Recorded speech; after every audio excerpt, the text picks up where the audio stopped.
So, welcome everyone to the first installment of the Tobias Center for Innovation and International Development's Fall 2021 Symposium on Concepts and Measures in the Study of Investment and Global Production Networks. For those of you who don't know me, my name is Sarah Bowerly-Dansman, and I'm an assistant professor of international studies at Hamilton Lugar School of Global and International Studies at Indiana University Bloomington. And I'm also the current steering committee chair of the Tobias Center, which is located in the Hamilton Lugar School and supports faculty research and student experiences related to international development. Before I introduce today's speakers, I want to overview some quick housekeeping procedures. So as I previously mentioned, this session is being recorded and will be made available on the Tobias Center's website. Please keep your videos off and mute yourself. Please also take a moment to be sure that your name is correctly displayed in Zoom and rename yourself if necessary. The speakers today will present for about 25 minutes, and we will have 30 minutes for questions and answers, which I will moderate. You can ask to be placed on the question queue through the chat function.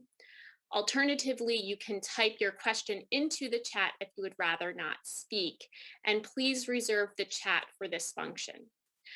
Our hope is that because we chose to do this Zoom seminar style rather than webinar style, meaning that we have actual people in the Zoom room, that we can have a little bit more of a organic back and forth during Q&A.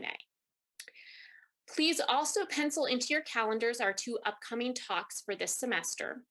On October 6th, we will have several IMF researchers presenting their paper, What is Real and What is Not in the Global FDI Network, which is a really fascinating paper on this concept of phantom FDI and a new data set that can be used that kind of takes out pass-through FDI in balance of payment statistics.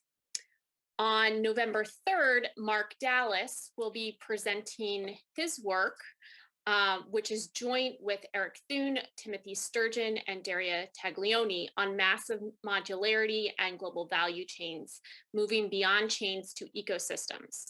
Both of these upcoming talks will be held on Zoom from 12 to 1 Eastern Time. Please send me a direct message through the chat function or send me an email to ensure that you will be on the mailing list for those future events. And now it is my pleasure to introduce today's speakers. Dr. Yen Liu is an economist at the Finance, Competitiveness, and Innovation Global Practice in the World Bank. Her research interests focus on foreign direct investment, global value chains, firm productivity and innovation, and structural transformation. She received her PhD in economics in 2018 from Peking University. Mr. Victor Steenbergen is a development economist with experience in quantitative policy research and analysis, particularly related to investment, tax, trade, and public finance policy. As a member of the World Bank's investment climate team, he worked on a number of global research pieces, including the Global Investment Competitiveness Report, and has provided technical assistance to many developing economies in the area of tax incentives and industrial policy. He holds an MPA in development economics from the London School of Economics. Dr. Liu and Mr. Steenbergen are co-authors of a fantastic new book published by the World Bank entitled An Investment Perspective on Global Value Chains. And their presentation today will focus on key concepts and findings from this report, along with a discussion of the growing list of data sources at various levels of analysis that FDI scholars can employ to move beyond balance of payment statistics in our analysis. So with that, I will turn it over to Yen and Victor. Great, thank you very much, Sarah, and it's a joy to be here with all of you today. So as Sarah mentioned, we're presenting some findings of a report on an investment perspective on global value chains, which Yen and myself co-authored together with our manager, Christine Chang. And to start off, we really want to explain why we thought there was a need to draft this report. And it came from, first of all, a new conceptualization around global value chains that increasingly focus around visualizing them as forms of hyper-specialization and unique concepts of firm-to-firm relationships that define how global value chains work. Yet, even though there is this focus around firm-to-firm relationships, many reports around GVCs still focus primarily on cross-border trade, which are estimated using macro statistics. And one of the World Development Report from 2020 is an example of that. And instead, we wanted to take a different conceptualization. And so we started from a different framework that saw multinational corporations as the main architect of global value chains. So we perceive them to mainly shape global value chains through their global production strategies, while domestic firms have an ability to learn from these multinationals in their ways of accessing global value chains and the appropriate use of technology. Then the third actor that brings the two together is around policymakers and government strategy, and they focus on the one hand on attracting and leveraging FDI for GVC participation, and the other side helping domestic firms integrate into GVC. So with that framework in mind, we then wanted to see what, and which we call an investment perspective on global value chains. We wanted to both contextualize it and provide the latest empirical evidence and literature around that conceptualization. So we here focus then around the questions on the main drivers of global value chains, this perception, how MNCs shape GVCs and how this affects domestic firms' GVC participation, and then also focus on the policy angle around what developing countries can do to maximize their opportunities from GVC integration in this framework. So on the next slide, you'll see our presentation. Beyond the context, we'll first look at these three different actors, with Yen focusing on the role of MNCs in shaping GVC development and how domestic firms can internationalize through global value chains.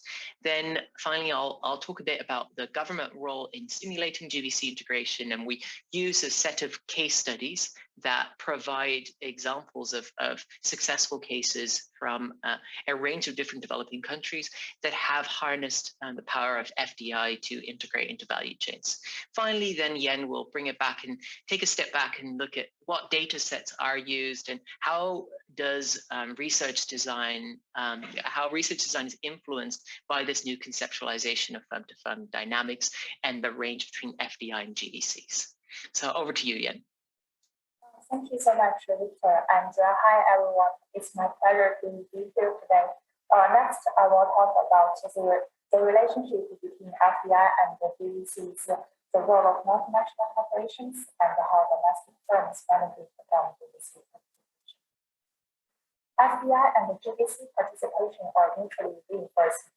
FDI has been the primary driver of GVC expansion during the past 3 decades. As dramatic reductions in communications and trade costs since the 1990s have enabled multinational corporations to move their operations to the global stage. Is my voice good enough now?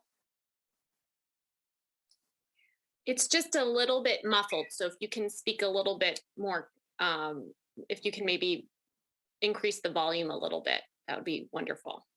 Okay, I already increased my volume to the maximum. Is it better now? Yes, I think it's better yeah. Okay, sorry about the interruption. So dramatic reductions in communications and trade costs have enabled multinational corporations to move their operations to the global stage by production fragmentation, outsourcing, and offshoring.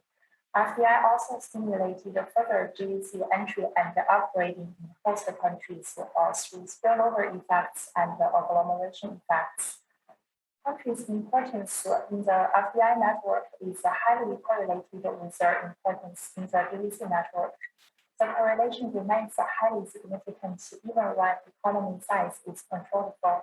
Although countries take different development paths, Their growing importance in global value chains is often preceded by their increasing FDI links with the rest of the world. And the geographical distribution of FDI and GVC activities is highly unequal. Only three regions, Western Europe, North America, and East Asia, are highly integrated into global production networks, as we can see from the two network figures here.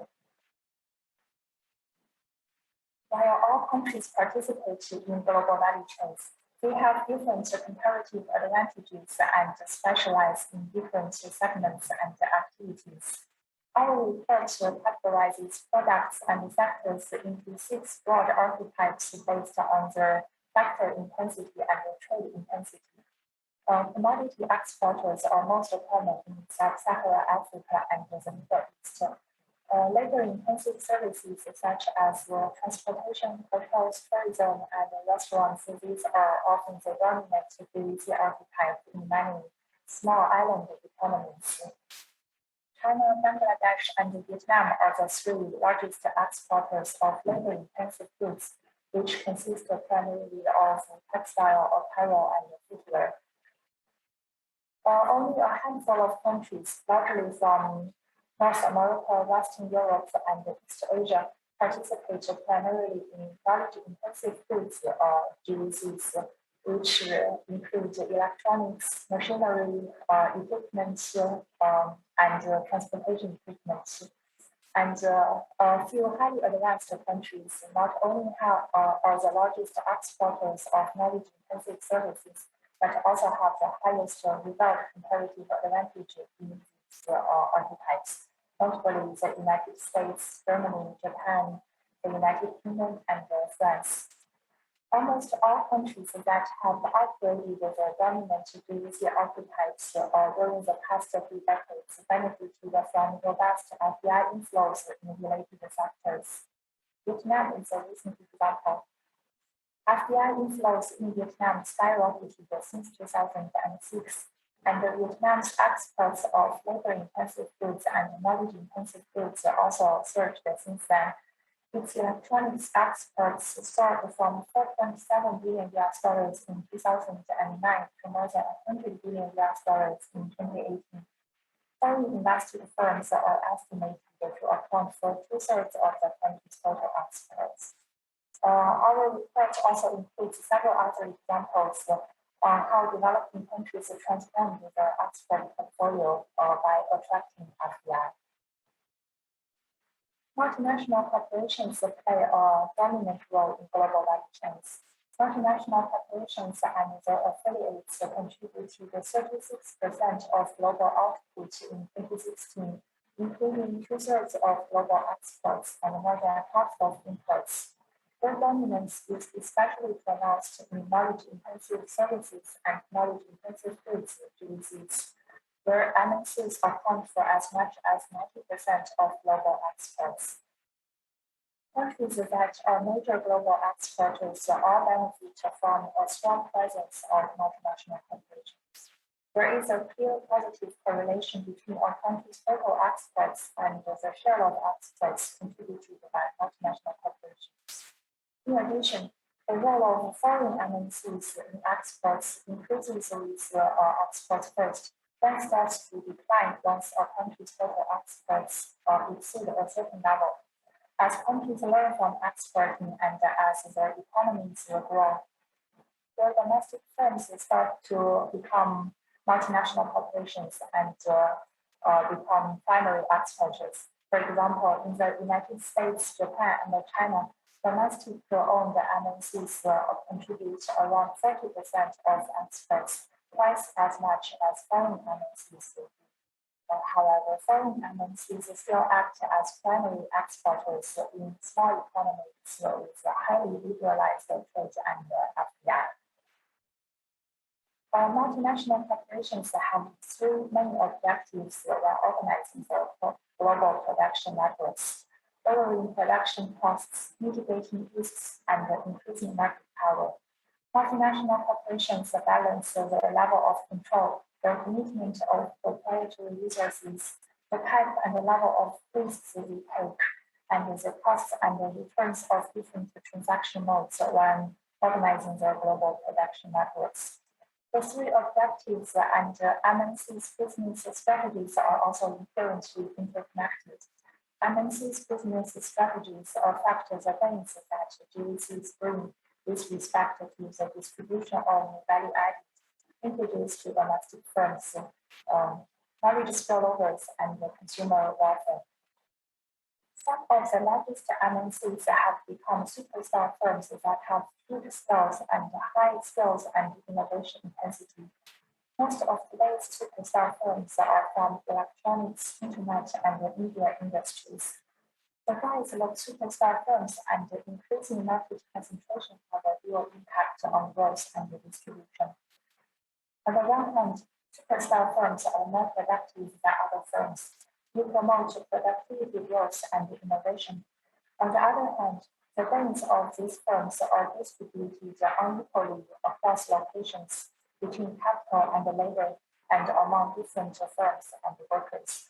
The increased market power of superstar firms could also induce resource misallocation, reduce labor force participation, and eventually generate negative effects on market entry and long-term growth. While multinational corporations are the main architects of global value chains, domestic firms far outnumber MNCs and also play an indispensable role. Domestic firms internationalize and participate in global value chains through four main pathways: supplier linkages with foreign firms, strategic alliances with foreign firms, direct exporting, and outward foreign direct investment.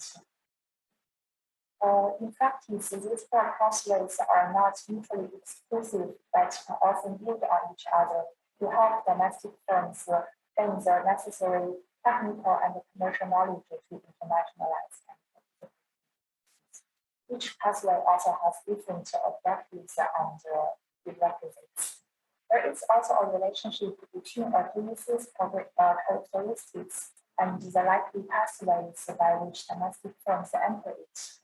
Supplier linkages are most likely to occur in simple GVCs that rely more on standardized physical inputs and involve few intangible assets. Strategic alliances are more frequent in medium complexity GVCs. MNCs could share their intellectual property with business partners and suppliers because they can protect their IPs through licensing agreements, franchising, or patenting. Outward foreign direct investment takes place most often in high complexity global value chains, in which intangible assets play a crucial role in production, but is difficult to codify or protect. Outward foreign direct investment is often the primary internationalization pathway in knowledge-intensive services. Participation in global value chains can bring considerable benefits to domestic firms because they can learn from foreign firms through business interactions. Firm-level evidence from India and Rwanda suggests that all types of interactions raise the probability that a domestic firm becoming a direct exporter. The more closely domestic firms interact with foreign firms, the more likely they will start exporting themselves. After starting to supply multinational corporations, domestic firms in Costa Rica experience significant jumps in their total sales and total active production. However, not all firms benefit from FDI. The absorptive capacity of domestic firms is key to their learning and upgrading process, and it is important to remember that multinational corporations are not actively trying to foster learning and upgrading in their business partners and suppliers. When knowledge spillovers do occur, domestic firms are often their main instigators, constantly adapting their operations to respond to new demand and opportunities we identify. Therefore, it is very important for governments to promote interactions between domestic firms and foreign firms, and help their domestic firms build enough absorptive capacity to maximize the benefits of FDI and GVC participation. Next, I'll pass it over to the friend. Thanks, Yen. So that sets up very nicely the path to the third actor that we're talking about, which is the role of government in shaping global value chain participation. And we know that governments play a significant role in shaping the way that global value chains look around the world through their key macroeconomic policy, their infrastructure, regulatory environment, and human capital. And these are all considered necessary minimum conditions. However, in some cases, we also know that countries that have been able to increase their GVC participation in a relatively short period of time also tended to adopt complementary interventions that focused on solving sector-specific market failures through what some call soft or light-handed industrial policies. And such investment policy instruments generally focus on one of two things, either attracting and linking foreign direct investment or helping domestic firms to internationalize by possibly linking them again to global value chains. So moving to the next slide. What we then did was that we looked at a range of different cases in which countries managed to integrate themselves into a specific type of global value chain. And we looked at what are some of the general characteristics that all these countries had in common and where they diverged. And here we found that what many of these had in common is that they adopted an approach that stimulated and supported GVC integration, mixing a set of horizontal measures to strengthen the business enabling environment with a more targeted vertical method of sector promotion. And in each of these cases, there wasn't any one particular policy lever that was that led to the big breakthrough in GVC participation. Instead, reforms were implemented as coherent packages based on a coordinated and long-term approach that builds on the country's comparative advantage, its firm capacity, and the specific GVC characteristics. And so these GVC characteristics by themselves are also quite important in shaping what suitable approaches you can adopt. We also see that the general capacity of the countries also shape which types of GVCs they target, with more agricultural and low knowledge intensive manufacturing being more common in low income countries, and knowledge intensive goods and services being more common in high income countries. So what are these five? So in the next few minutes, I'll just talk you through these 5 different approaches that we've identified, and using a country as an example to amplify that. So the first one's around Kenya, and Kenya focused on, saw a remarkable increase in its horticulture exports, in part because pioneering FDI and foreign entrepreneurs jointly helped local farmers access the international market. So key here was fostering what we call the 3 L's of linking, ensuring that there's lasting supply relationships between multinationals and domestic firms, learning, so helping firms master newly acquired processes and technologies, and then finally labeling, which is around exposing these firms to global product standards and then certifying them to give comfort to other multinationals that they can indeed meet the necessary product requirements. So the role of government here was relatively hands-off with limited policy intervention, but what was key for Kenya was an open FDI regime.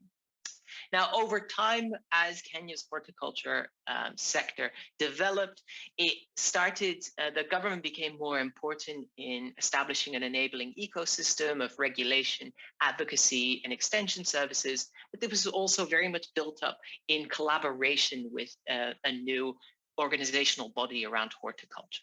So this is one initial focus that is really around MNC supply linkages and using domestic firms as the key focus.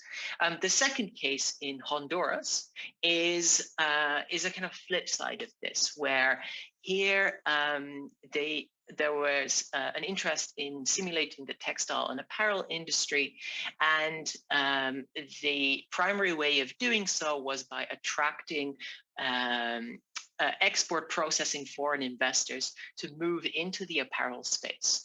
That they did so by reducing the cost of both international and domestic costs of doing business. On the domestic side, the operational cost was primarily related to a number of interventions that were jointly addressed through the maquilas, or special economic zones. So they had their dedicated infrastructure and more reliable utilities. They also had their own private administration, thereby leading to a low cost of doing business, and they provided a range of fiscal incentives. At the same time, simultaneously, they also engaged in a wide set of preferential trade and investment agreements that would reduce the cost of tariffs, as well as reduce the expected concerns and uncertainty for international investors to establish in Honduras. As a result of this joint interaction, we see a very strong expansion of Honduras textile and apparel industry in a relatively short period of time.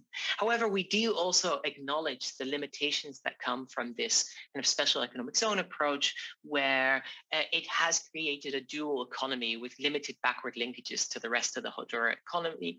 And the focus of the zones also prevented broader attention to reforming and upgrading the entire economy. So while this strategy was very influential in the early days, in more recent times, we see somewhat of a stagnation and increased competition from low-price competitors from East Asia.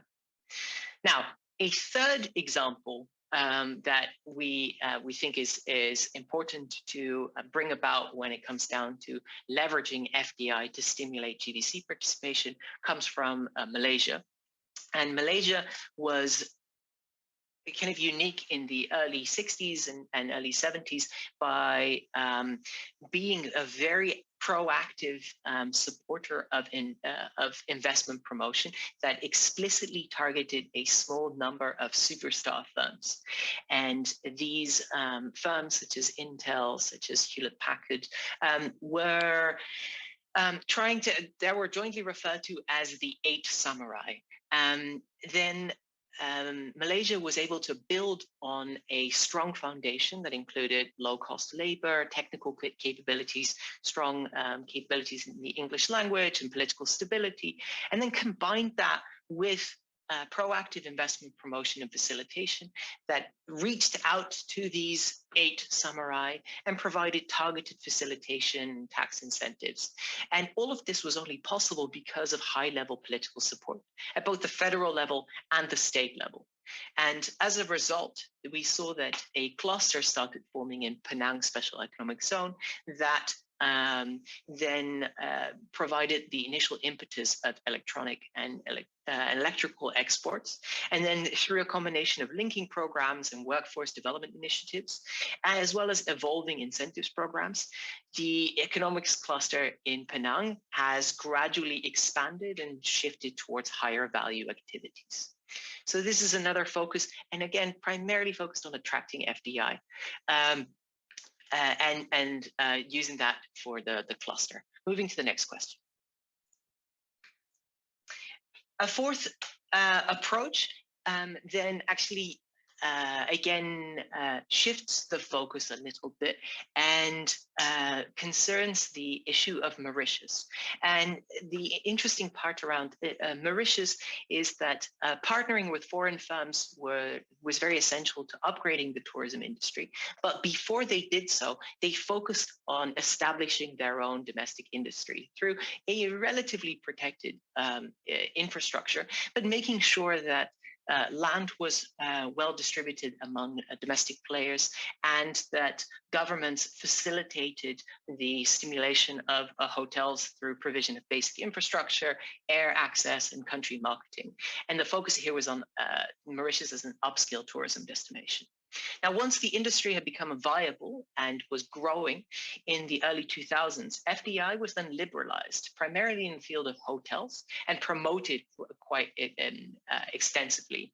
This then led to a surge in FDI inflows, which helped diversify the tourism industry by creating new offerings and attracting new tourists.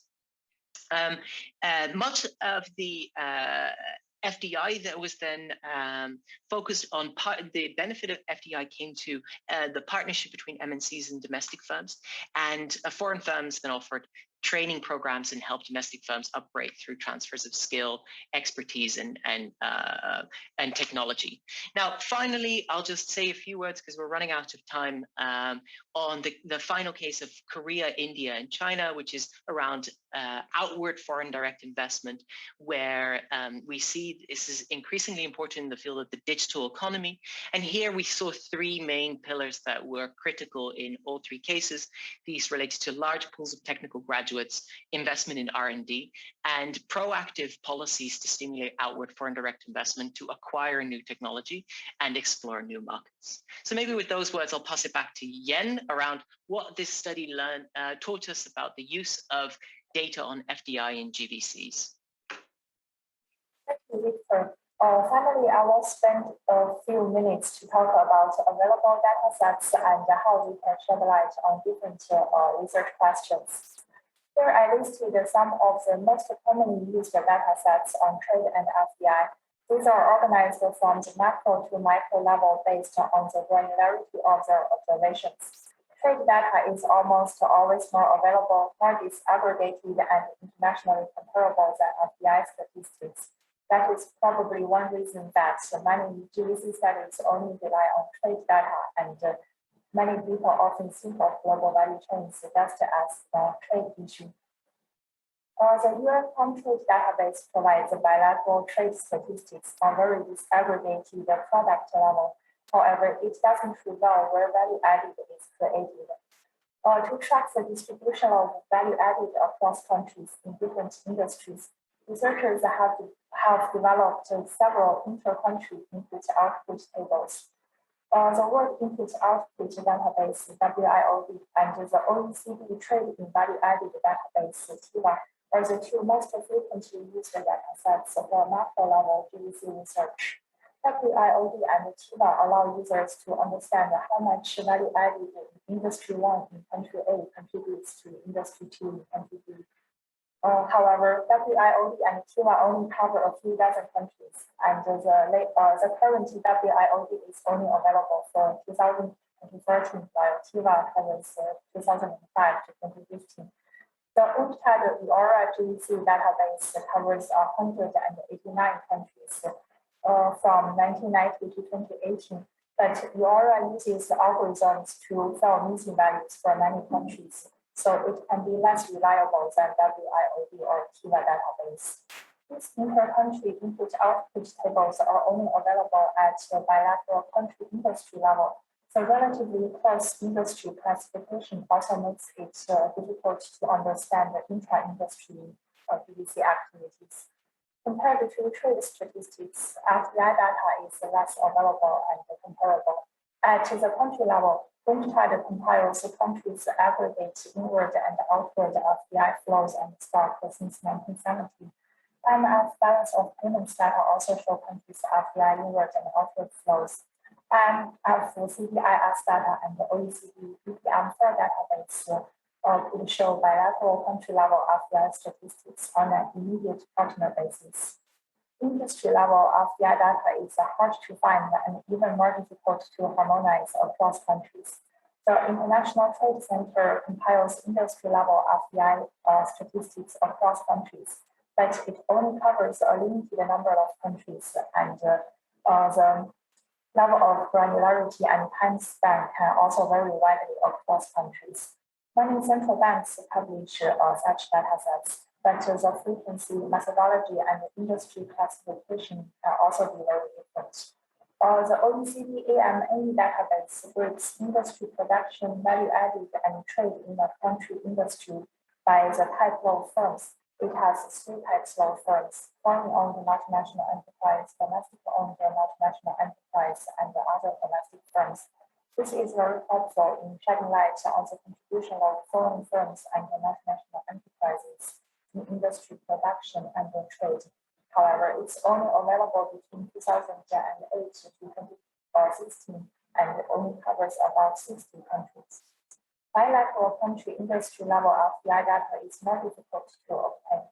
some central banks publish such data.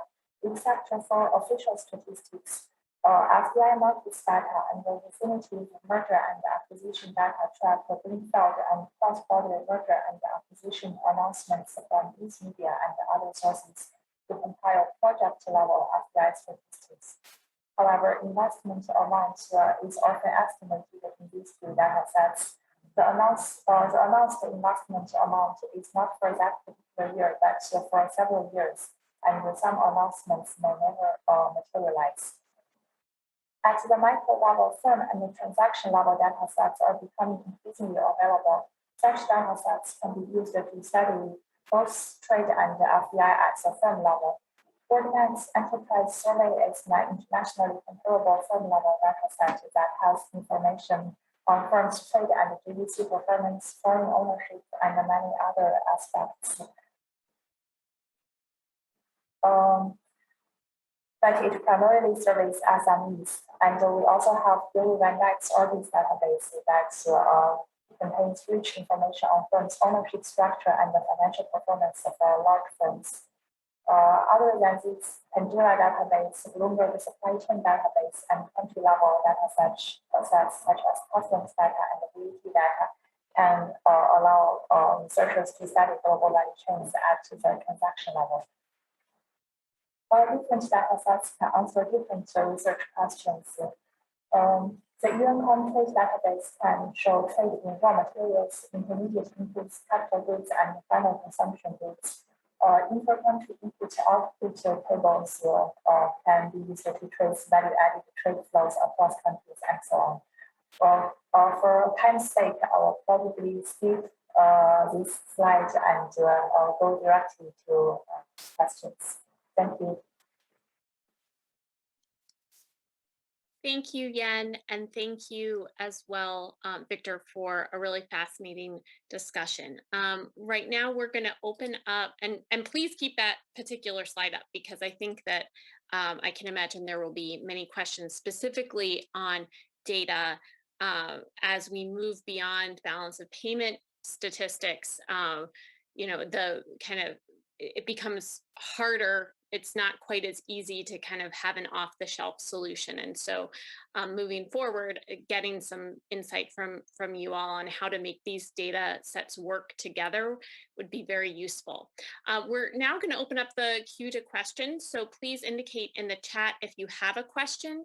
When I call on you, I will invite you to unmute. And before you ask your question, please state your name and affiliation. And so we'll begin with Nita Rudra. Hi. First, thank you, Sarah, for organizing this. I think it's really exciting and invaluable. And I hope that the word will spread. This is a great public service.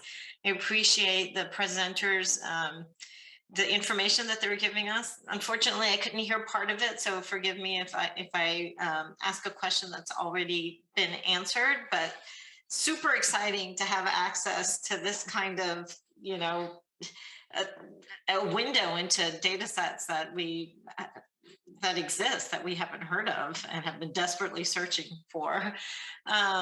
So my first question is based on some of the trends that were being showed. I was really intrigued by the stagnation in phase 3 of some of these countries, which I think was the argument was there's more competition. I was just wondering if you delved into that farther, is this the China effect? Is this the China shock on developing countries? I'd be fascinated if you looked into that more deeply. And then more practical questions. I couldn't really hear, but the country level tax data, or particularly the household survey data. Oh, first, the country level tax data, is that publicly available? And then the household survey data on the labor market effects, what kind of labor market effects and what kinds of questions are in that data set? Thank you. Thank you so much, Nita, for your question. Should we take a set of questions, Sarah, or do you want to answer them one by one? Let's answer that one first, Okay. just because I know that Nita needs to leave a little early, and then we do have some other some other questions in the queue that we'll get to second. So I'll probably let Victor ask the first question on the stagnation of some countries' exports, and I'll probably take the second. Sure. So on this, I think the primary focus was that we chose countries that saw a large increase in a relatively short period of time. I think rather than all of them being due to the China effect, it's primarily due to the need to shift strategic priorities and shift policy approaches as GVC participation starts maturing. And so that's why we see that countries that do well actually see a small decline before they start improving again. And so the case of Honduras is a great example of that, where SEZs worked great in the past, but they may not be sufficient now to keep it up. So I think that's primarily around that particular the need for approaches. Country level tax data, very briefly, I think it's incredibly exciting. It's kind of the future of much of this analysis, because you can say something very closely related to the role between multinationals and domestic firms, as we saw in the case of Costa Rica that Yen presented. The challenge is that there's very high cost in obtaining this information. It generally means building up a close relation with the tax authority or with other ministries, and then keeping the data confidential and focused on that particular project. So the transaction costs are high, but the opportunities that come from it are really great, so they are often worth it. Yen? Yes, just as Victor explained, so these firm level data sets, especially tax-related data, are usually not publicly available. You need to have some relationship with these authorities to obtain such data, but these data can often lead to really high quality research. On your final question about what types of research can be done using household survey data and firm level data, actually a growing body of literature now studies now combines household survey data with the firm level data, or use the matched employer-employee database to study the labor market effects of FDI and GVC participation. For example, I listed several papers on the right column. These papers have used the matched employer-employee database to estimate the foreign firms' wage premium, the concentration of skilled workers in foreign firms and multinational corporations, and the distributional effects of globalization in host countries. Victor actually has a paper that studies the distributional effect of FDI in 3 selected developing countries. And I myself also recently working on a study that studies the effect of FDI inflows on local structural transformation in a few developing countries. So there is a huge potential in studying how FDI or GVC activities affect the labor market structure. Okay, thank you. Next, we have Lucas Lindsay.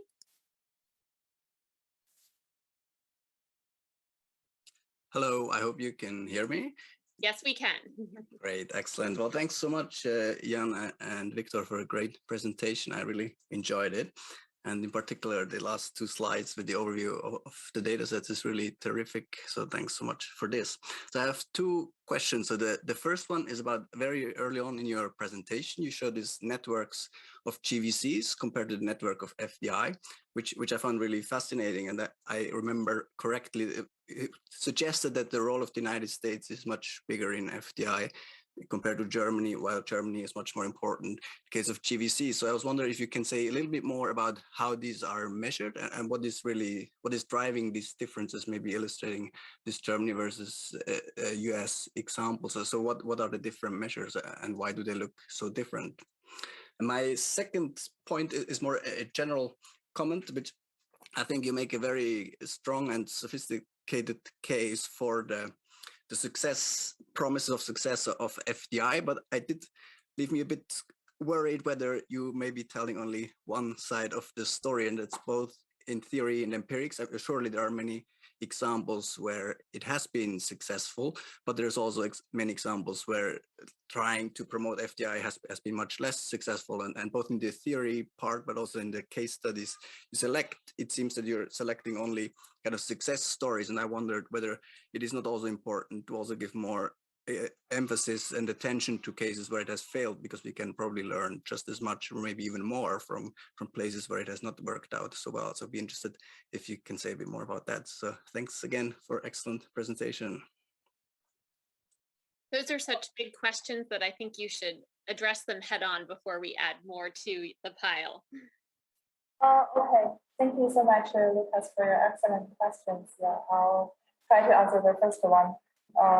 The network graphs of FDI and GVC, as you remember correctly, yes, the role of the United States in FDI network is bigger, while Germany has a bigger role in the global value chain network. So this is actually whether a country it is more important in the GVC network or FDI network. It depends on this country's characteristics. So countries like the United States and the United Kingdom, they have really developed sophisticated financial systems, and they are often global financial hubs. So these countries have went through the deindustrialization process, as many of their manufacturing jobs have been offshored to developing countries.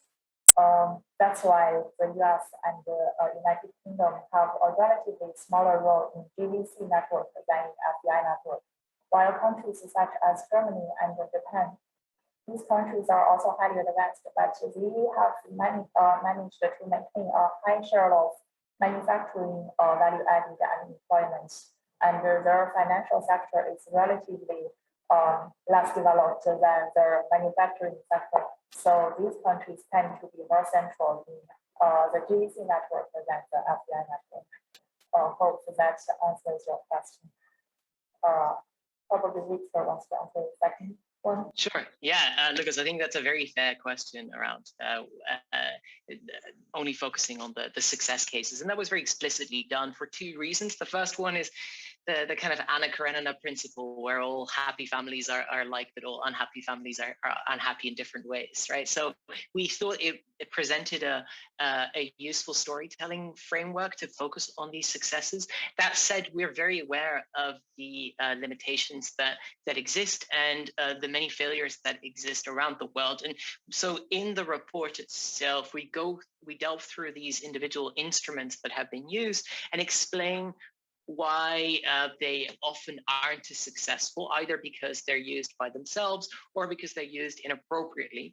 And we provide examples for how to alleviate that, so providing a bit more hands-on guidance. But I think it's very fair. And the second part is that we are trying to show the limitations of some of these strategies in cases of stagnation that we have. But I think we thought it would be, it speaks a bit more to the imagination to focus on success stories, whereas I think either the challenges come from the inappropriate use of policies or some of the failures to meet minimum requirements. So we elaborate on that in the report, but we didn't touch on it as much in the presentation.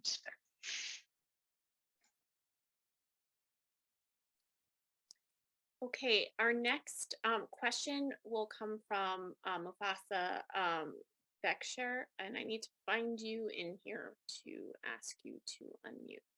Mustafa. There we go. Hi, thank you very much for the presentation. So you mentioned that an important factor in like GVC participation and FDI participation is government policy. So I was wondering if you have, or if you are aware of any data sets or sources that document government policies regarding GVCs and FDIs across countries, because among the sources that you have introduced here, these are all mostly about data on FDIs, GVCs, and the flows of those things, but not about policies. Are you aware of any resources for policies? Do we want to take this question now or wait for more questions? Yeah, sorry. So This is the bane of our existence. And this is one of the things we often focus on. We use a number of these different databases. The most commonly used is the OECD FDI Restrictiveness Index, which provides the cleanest link between FDI inflows in a particular sector and the amount of restrictions that exist. But they only capture the ability to operate or the ability to enter. But if it's about the link between FDI inflows and certain domestic variables, that's often a useful focus. The World Bank's STRI is another one on Services Trade Restrictiveness Index, because if you're talking about Mode 3 services trade, that's essentially about FDI restrictions again. But the challenge is that there isn't going to be a perfect cross-country database that captures all the intricacies of the factors influencing FDI. Unfortunately, it's just too multifaceted for that, which is why it can be helpful to either take a case study approach where you use a country-specific policy shock, or you narrow it down to that for which it's most obvious, like not a fully closed sector before that then opens up. Yeah, just to complement what Victor already said, there are many databases on government policies or the broader governance issues, like the worldwide governance indicators, World Bank comparison, and many other doing business indicators. So these are not just related to FDI, but the broader business environment. So these can all have an effect on FDI trade GVC participation. The problem, as Victor said, is there is no perfect policy database that can accurately capture all aspects of government policies. So purely we find it most useful to use case studies to study the full range of government policies that have been implemented and how that country has fared in terms of FDI. But there are several databases on government policies.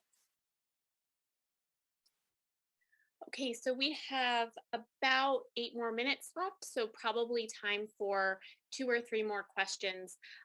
If any of you have questions, please let me know in the chat that you want to speak. In the meantime, I have some questions, one that's very kind of narrow, very specific to how to structure data, and then some questions that are a bit broader about sort of how do we think about using these other forms of data instead of just relying on balance of payment statistics. So the first is, as you were developing the quantitative analysis for this report, you went through all of these different data sets, some of which speak and work well with others to varying degrees. So I always find when I am trying to merge these types of data sets together, and I'm really interested in industry differences, that I always pick the wrong industry classification schema to use. And then I have to kind of reassess and kind of download data and figure out ways to crosswalk. So I wonder, kind of at a very kind of engineering level, kind of how, like, if you have suggestions about how researchers who are interested in industry variation and want to combine data sets, what industry classification schemas should we be using, and how how far down the classification can we go? Can we really get down to the 4-digit or the 6-digit, or do we have to stay at 2-digit? And then kind of more broadly, one of the things that I think has made it really challenging, at least in political science, maybe it's less of a challenge in econ. I also want to point out to everyone that the Damgard et al. Article that is referenced in terms of the IMF coordinated direct investment data, those are the authors that are going to be speaking in October, and they're going to be going through and talking they're going to be talking about how they use that database and those data sources to create better measures of FDI flows. But So the issue is that it's just hard, right? That it's harder to create these data sets, to know that there are data sets out there that are that exist to help. A lot of the data sets that you've mentioned that we're most interested are the ones that are the hardest to obtain. So can you kind of talk through what you think are the kind of best ways forward in terms of which data sets kind of give you the most bang for your buck here? Um, and and I'm thinking, especially given that, on slide 4, you have this correlation. You show the correlation between GVC centrality and FDI centrality, and it looks pretty good. So I guess, a skeptic would say, well, we don't need all of these really complicated GVC data because the FDI data are pretty much telling us most of what we need to know. So can you address those kind of small and big questions for us? Help us figure out what to do next.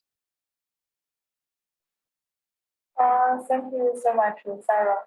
Probably I'll start first and pass it over to Victor. Your first question on different industry classifications, that is always a headache for us too. And what we usually do in our unit is we try to convert any country industry classification into ISIC first, and then we have a final data set that is classified by ISIC. But I guess we don't have like one rule for different research purposes. So eventually it depends on which countries you have and what kind of data sets or research you aim to do. If we focus on North America, probably makes more sense. So we do not really have a very good suggestion to say on that front. And on the second question, which data sets are best or most useful for these different research purposes?